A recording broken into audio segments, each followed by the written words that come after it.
Welcome to EPG Pathshala. I am Dr. Anurekha Chariwag, Department of Sociology, Savitribai Phule, Pune University. I am coordinating the paper on Sociology of Gender. Today, the module that we are going to discuss is titled Citizenship, Political Representation and Reservation for Women. In this module, we will familiarize the students into the various debates of citizenship, political representation and reservation for women. And we will also discuss about the whole idea in terms of decentralization of power expressed in terms of Panchayati Raj institutions in India. Further, we will also discuss the way Constitution of India structures and frames access of rights for women. Further, we will also delve into caste, class and gender interlinkages in the context of patriarchy.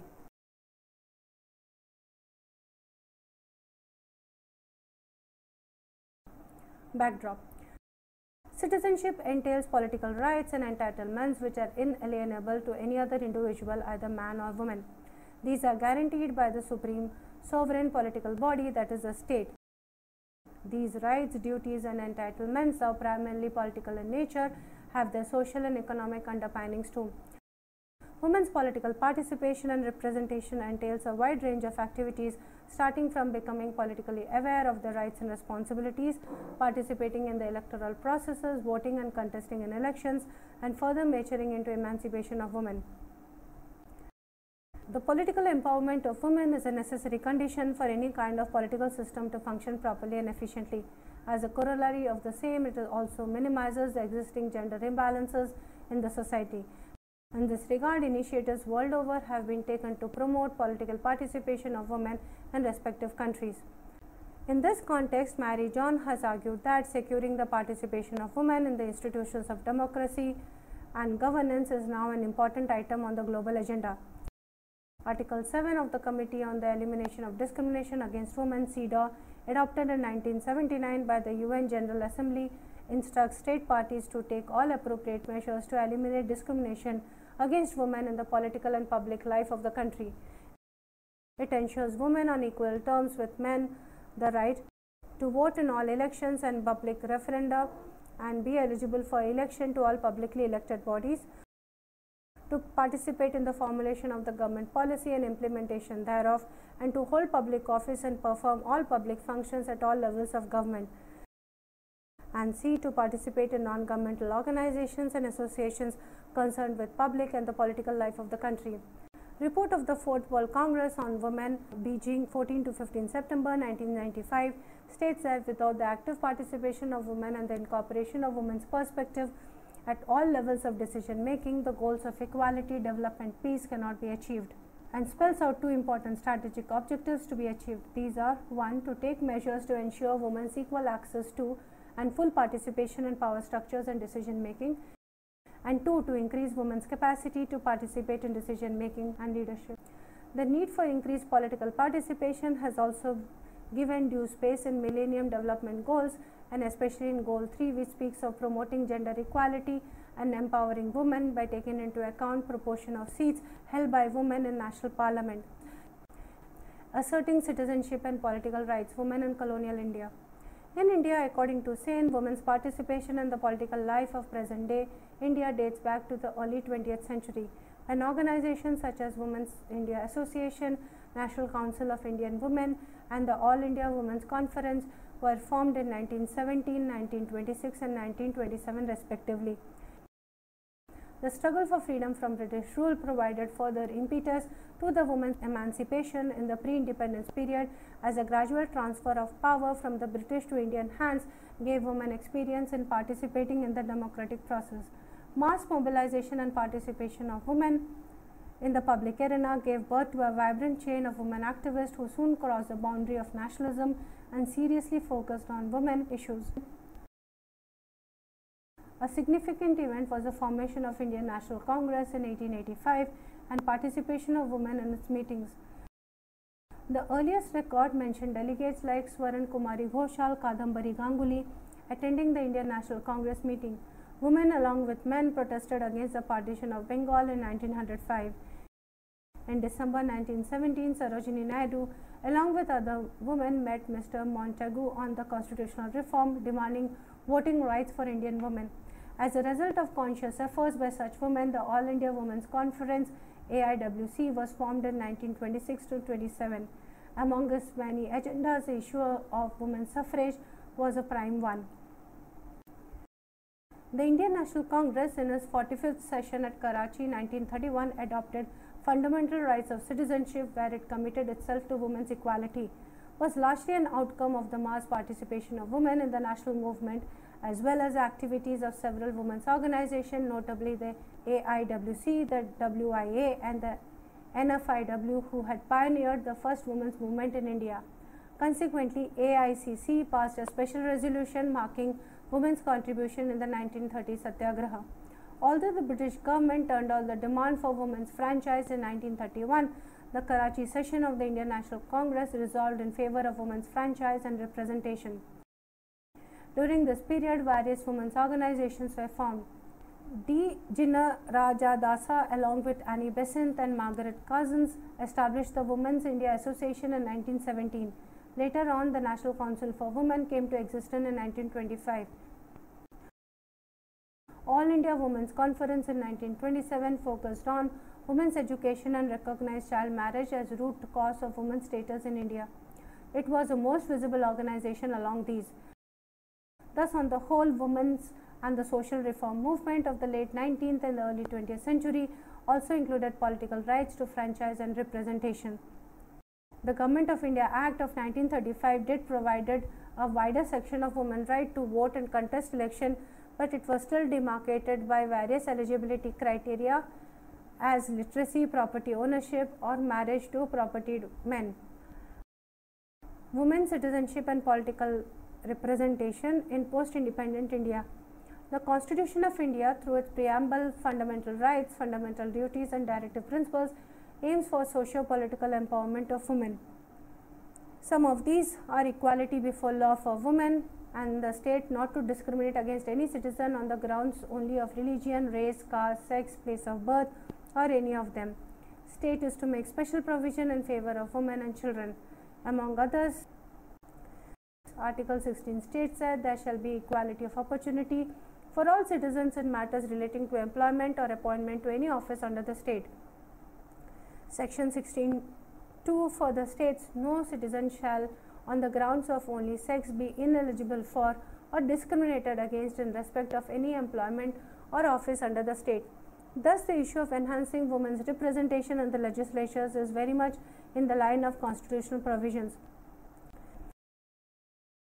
Although Articles 325 and 326 of the Indian Constitution guarantee political equality to all, yet women have not benefited from this right to the optimum. The National Policy for the Empowerment of Women 2001 also commits to affirmative actions such as reservation quotas, including in higher legislative bodies, will be considered whenever necessary on a time-bound basis. In 1967, the United Nations General Assembly adopted the Declaration on the Elimination of Discrimination Against Women. On 22nd September 1971, National Committee on the Status of Women in India (CSWI) was appointed by the Ministry of Education and Social Welfare, Government of India. The commission had Full Renu Guha, Lotika Sarkar, Urmila Haskar, Veena Mazumdar as its member secretary. This move was a response to the United Nations initiative regarding the status of women's report for the International Women's Year in 1975. The committee, in its report titled Towards Equality, the report of the Committee on the Status of Women in India, 1974 to 75, among many things, drew attention to some of the alarming facts with regard to employment, political participation, and health status of the Indian women. Additionally, it called attention to existing inequality in education, income, access to health care, and political representation. Mazumdar, in her Memoirs of a Rolling Stone, has pointed out how Towards Equality report had also highlighted the issue of continued underrepresentation of women in the decision-making process of the country, and states that the same can be seen as a sufficient indicator of the reluctance of our society to accept the principle of equal representation for women. 73rd and 74th Constitutional Amendment Acts, practicing citizenship at grassroots level. The National Perspective Plan for Women 1988 to 2000 acknowledged the problem of women's underrepresentation in political sphere and strongly recommended a 30% reservation in the local governance, that is Panchayat Zilla, in local municipal bodies. The Government of India thus initiated affirmative action in this regard and mooted the 30% reservation for women in these bodies. The 64th Constitutional Amendment in Parliament for the reservation in all panchayats, introduced in 1984, was defeated by a united opposition. However, in 1993, the 73rd and 74th Constitutional Amendments, which aimed to give the rightful share to women in grassroots democracy, were enacted.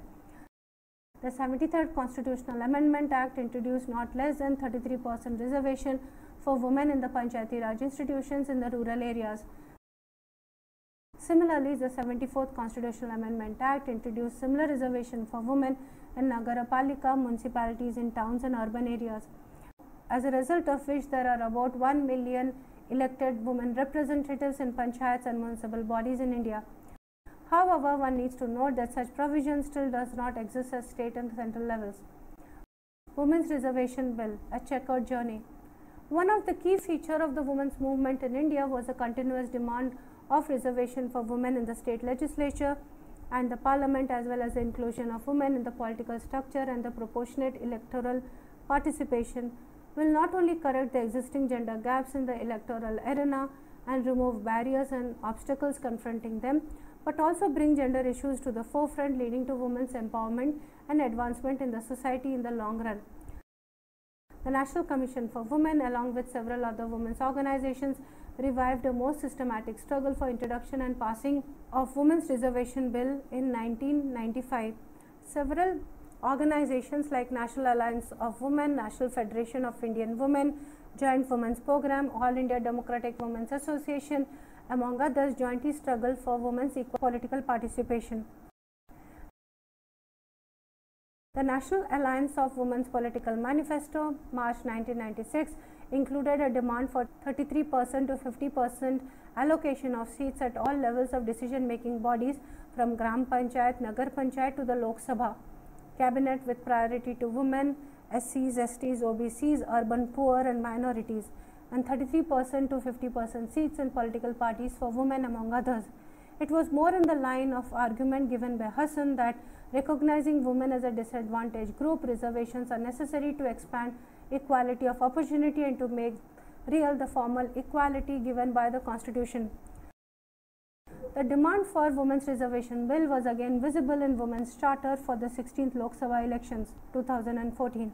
Regards the political representation of women, there still exist glass ceilings in state cabinets. The Hindu, 16 February 2015. According to the column, just 39 of the 568 ministers in the state governments are women. Furthermore, with all the state assemblies put together, 360 of the country's 4,120 MLAs, which equals to nearly 9%, are women. For instance, out of 30 women contestants who fought the 2014 assembly elections, only 2 have made it to the Jammu Kashmir State Legislative Assembly. 20 women, which is 7.2% of the state assembly, were elected to the Maharashtra Legislative Assembly in 2014 Vidhan Sabha elections in 2014. The only solace is Haryana State Assembly, wherein 13 candidates out of 116 won in 2014 State Assembly election. In 2005 Assembly poll, only 60 women candidates contested and 11 got elected, while in 2009, 68 women candidates were in the fray and 9 of them won, which is represented in terms of the table. The less proportion of political representation and participation as evident in the table can also be understood in terms of various problems faced by women in the electoral arena, both as a contestant as well as a campaigner. Basu argues that a major impediment to women's effective exercise of power in the panchayats is the growing violence, harassment and corruption that pervade the political process. Violence and killings, especially against the Dalit women, have been on the rise. It has been found that one of the key factors that determines that is women's high level of participation is casting their votes, is women's interest in politics. According to India report, there are various constraints that prevent women from effective participation at the local level. Most serious one is deeply entrenched patriarchal political structures as mentioned by a report by UNDP. According to Baseline Report 1998, main areas have been identified and presented as the disadvantages faced by women, leading to the low levels of political participation, access to resources and information awareness, control over resources and information, personal and familial support, socioeconomic factors, organizational infrastructure, cultural barriers, and law and politics. To correct the gender imbalance in the political arena, the one constitutional amendment bill, popularly known as the Women's Reservation Bill, was introduced in the Parliament on 12 September 1996 to insert 330 Article 1 having provision of 1/3 seat to be reserved for women in the House of the People, as a consequence of which 181 of the 543 seats in the Lok Sabha lower house would be reserved for women, which will be in addition to the 22.5% reservation of scheduled caste and scheduled tribe candidates. The passing of bill will be both as a means and aim of empowerment of women and will lead to greater political participation by the women. The Joint Select Committee in its report on 9 December 1996 recommended that other backward classes OBC's reservation for women be considered by the government. The proposed bill lapsed due to the dissolution of the 11th Lok Sabha. The bill was again brought before the House in the 12th Lok Sabha on 14 July 1998 as the Constitutional 84th Amendment Bill 1998. This also could not be materialized due to the dissolution of the 12th Lok Sabha. On 8 March 1999, several women's organizations demonstrated for immediate passage of the Women's Reservation Bill. Subsequently, the Constitution's 85th Amendment Bill 1999 was introduced on 23 December 1999 but was shelved due to lack of support for it. Mahila Maha Adhiveshan, organized by All India Democratic Women's Association in New Delhi in 1999, demanded fair political representation. No alternative to Women's Quota Bill became the rallying point of women's group in 2000.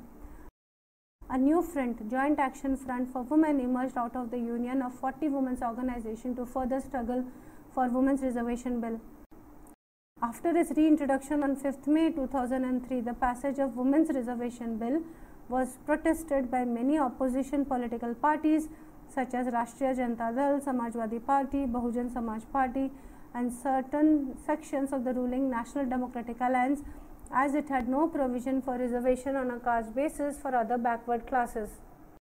It was only on 9th March 2010, as a result of continuous struggle by the women's movement and women's organization, the Constitution's 108th Amendment Bill, Women's Reservation Bill, was passed in the Rajya Sabha. Of the votes polled, 186 were in favor of the bill and only 1 was against. In the 245-member House with an effective strength of 243, the bill required support from at least 155 members, and the United Progressive Alliance had the clear support of 165. In the present form, its major provisions are the Constitution's 108th Amendment Bill 2008 seeks to reserve 1/3 of all seats for women in the Lok Sabha and the state legislative assemblies. The allocation of reserved seats shall be determined by such authority as prescribed by the Parliament. 1/3 of the total number of seats reserved for the scheduled caste and scheduled tribes shall be reserved for women of those groups in the Lok Sabha and the legislative assemblies. Reserved seats may be allocated by rotation to different constituencies in the state or union territory. Reservation of seats for women shall cease to exist 15 years after the commencement of this Amendment Act. Still, the Women's Reservation Bill has to see its successful passage in the Lok Sabha. Impedance to the passage of Women's Reservation Bill, in spite of notable women parliamentarians, can be understood through a paradoxical situation wherein female participation in higher levels of political process seems to be confined to women from families with a political tradition, except who enjoys reservation in both the state and central legislatures. Similar arguments have been posed by Basu, for whom the power of women MPs is generally very limited, because they are expected to support the party line rather than formulate their own agendas. They have accorded low priority to issues concerning women. Similarly, Rai has pointed out that the women head a significant number of national and state level political parties. As party leaders, their representation within the rank and file of prominent political parties is not in significant numbers. locating Women's Reservation Bill and Caste and Class Milieu. The debate surrounding Women's Reservation Bill not only bring out the way patriarchy operates in Indian society, but also brings the citizenship of women into question. As Kannabiran have argued that the crux of the matter is that if women actually manage to push the legislation through, what it is at stake is the political basis of male politicians across board and the socio-political hegemonies in the existing social order. Similarly, Menon has argued that there are feminist or at least pro-women arguments for and against reservations for women, and implicitly or explicitly caste-based arguments for and against. Needless to say, such deliberations are also marked by deep caste and class factionalism as well as chasm between the urban and rural divide. The opposition to the proposed WRB, which is Women's Reservation Bill, does not come from the outside, also has its fair share of insiders, that is, academicians and activists engaged in the feminist thinking. The provisions of reserving the seats not taking into account the OBC population is one point. Additively, the rotation of reserved constituencies every 5 years is also critical, as it is a major obstacle to establishment of nurturing relationship between elected women and the respective constituencies. It is very interesting to note that there were very few protests and resistance to the successful passage of the 73rd and 74th constitutional amendments in comparison to Women Reservation Bill. In this regard, Sonalkar has argued that as logic of decentralization of power does not apply to the issue of reservation for women in the national and state level political elected bodies, it is very difficult to convince the opposition to arrive at the consensus for the successful passage of the Women's Reservation Bill. The introduction of Women's Reservation Bill has led to debates across socio-political spectrum and once again throws up the questions of certain kinds of identity, especially caste and religious identity, their intermeshing of gender identity with caste and religion, and the articulation in the public realm and in the field of politics. At the same time, it needs to be underlined that almost all political parties have supported the Women's Reservation Bill right from 1996 onwards, either including it in the common minimal program or agendas for election. Menon has argued that positions on the Women's Reservation Bill throws into a belief a set of interrelated questions about women as a subject of feminist politics, citizenship in post-colonial democracies, and the idea of political representation.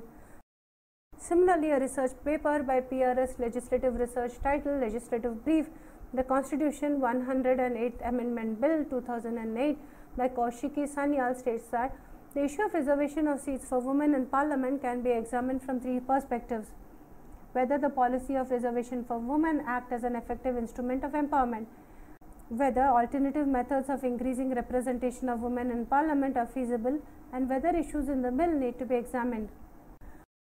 Gupta has briefly summarized the views both for and against the Women Reservation Bill. Caste-based arguments against the Women Reservation Bill takes positions for and against reservation explicitly or implicitly in terms of caste as a source of much opposition with the men from the backward caste.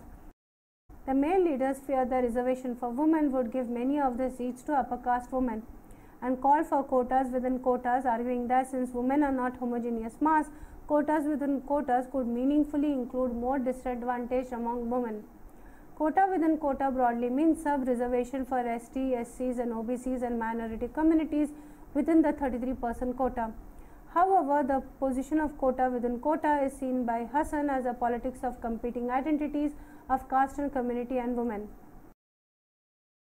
Pointing out to the class dimension, the Women's Reservation Bill has been questioned on the ground of whether or not it would simply provide more room for elite women to gain seats or would encompass women from a range of backgrounds.